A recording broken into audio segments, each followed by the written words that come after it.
Eisenhower हमारे देश में आए थे, तो उस समय उन्होंने कहा था कि गॉड ने हमको ये शक्ति दी है, संसार दिया है, सामान दिया है, लेकिन हम उनसे प्रार्थना करते हैं कि वो इसके सदुपयोग की सामर्थ्य भी हमको दें।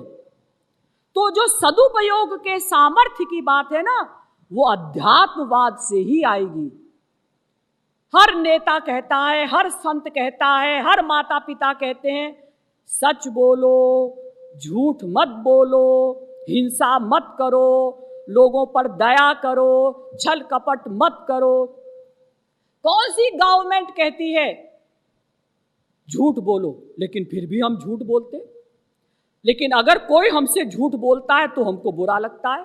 क्यों भाई, तुम तो दिन में 10 झूठ बोलते हो, अगर हमने 4 महीने में 1 झूठ बोला, आपको बुरा क्यों लगा? इसलिए कि हम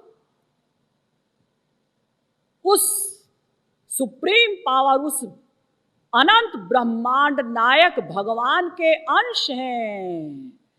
इसलिए हमारे अंदर ये इच्छा रहती है कि ईश्वरीय गुण रहें, दैवीय गुण रहें। भले ही हम उनको अपने ऊपर अप्लाई नहीं करते, लेकिन दूसरे से हम आशा करते हैं। और ये अध्यात्मवाद आवश्यक भी है, वरना ये सारा संसार आपस में लड़ कट के मर जाए अगर अध्यात्मवाद न हो। तो देखिए, सत्य संसार, मैंने आपको बता दिया कि पंच महाभूत का बना हुआ संसार जो हमें दिखाई दे रहा है, ये सत्य संसार है। और इसको प्राप्त करने की जो हम वासनाएं बनाते हैं वो मिथ्या संसार है, और मिथ्या संसार ही खतरनाक है। लेकिन ध्यान दीजिएगा, इस सत्य संसार को भी समझना आवश्यक है। क्यों? इसलिए कि सत्य संसार को देखकर ये मिथ्या संसार बढ़ जाता है। कैसे? जैसे मान लीजिए आपका बेटा कहता है, मम्मी मैं रसगुल्ला खाऊंगा, मम्मी मैं रसगुल्ला खाऊंगा।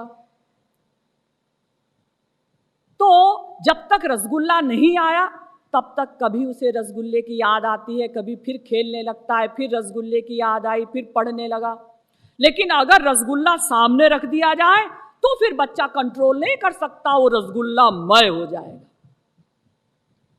अर्थात बाहर के संसार को देखकर भीतर का संसार बढ़ जाता है।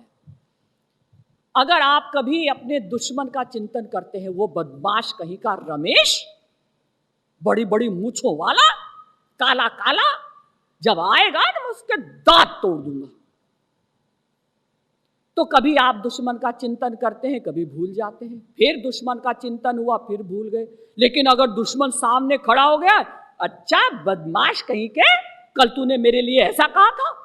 ये देखिए, बाहर के संसार को देखकर अंदर का संसार डेवलप हो जाता है, बढ़ जाया करता है। इसलिए हमें अंदर और बाहर दोनों के संसार को समझना।